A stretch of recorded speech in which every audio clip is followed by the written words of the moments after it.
দিঘির পাড়, যেটা আমাদের ঐতিহ্য বহন করে।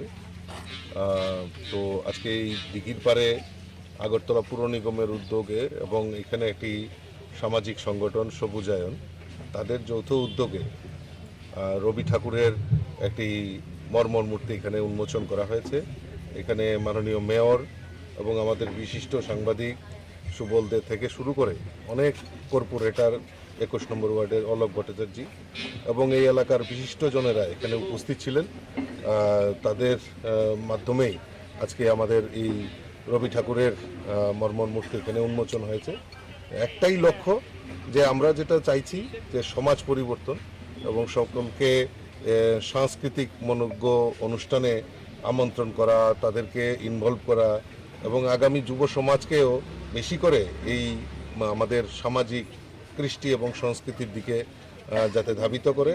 তো আমি সবুজায়নের এই উদ্যোগকে আমি অসংখ্য ধন্যবাদ জানাই এবং সবুজায়নের যারা দীর্ঘদিন ধরে এই নিয়ে কাজ করছেন, এলাকার সুষ্ঠু পরিবেশ বজায় রাখার জন্য যেভাবে কাজ করছেন, আমি তাদেরকে অসংখ্য ধন্যবাদ জানাচ্ছি। যারা রবীন্দ্র অনুরাগী আছেন বা রবীন্দ্র প্রেমী, তাদের অনুরোধকে সাড়া দিয়ে আগরতলা পৌর নিগম আমরা সিদ্ধান্ত নিয়েছি এখানে রবীন্দ্রনাথ ঠাকুরের মর্মমূর্তি উপস্থাপন করা হবে এবং আজকের আনুষ্ঠানিকভাবে উদ্বোধন করা হবে, আবার উন্মোচন করা হবে।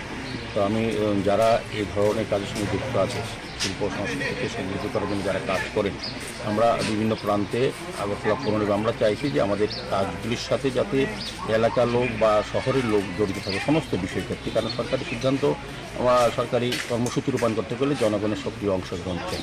সেক্ষেত্রে সবুজায়ন এই সামাজিক সংস্থা আমাদের কাছে আবেদন রেখেছিল। সে আবেদন সাড়া দিয়ে আমাদের পৌর নিগমের প্রায় 15 লক্ষ টাকা খরচ করে আমরা এখানে রবীন্দ্রনাথ ঠাকুরের মূর্তিটা স্থাপন করছি। উদ্দেশ্য একটা হচ্ছে যে বর্তমান প্রজন্ম এবং আগামী প্রজন্ম যাতে রবীন্দ্রনাথ ঠাকুরকে জানে, রবীন্দ্রনাথ ঠাকুরকে জেনে যে তাদের নিজেকে ব্যক্তিত্ব তৈরি করে এবং যারা রবীন্দ্র ভাবনা, রবীন্দ্র চিন্তা বা রবীন্দ্র সঙ্গীত বা রবীন্দ্র রচনা নিয়ে যারা কাজ করেন, তারা কিন্তু খুব খুশি হয়েছেন, আমাকে বলেছেন।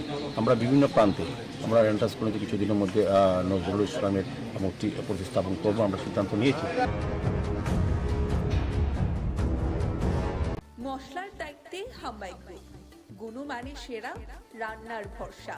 হাম্বাই গুরু মশলা সম্পূর্ণ প্রাকৃতিক, অপার গুণ ও উপকারিতায় পরিপূর্ণ। হাম্বাই গুরু মশলা। যদি কেমিক্যাল ফ্রি, কালার ফ্রি, প্রকৃত স্বাদের মশলা খেতে চান, তবে আপনার রান্নাঘরে চাই হাম্বাই গুরু মশলা। রান্নায় শুধুমাত্র তোমাকেই চাই হাম্বাই গুরু মশলা।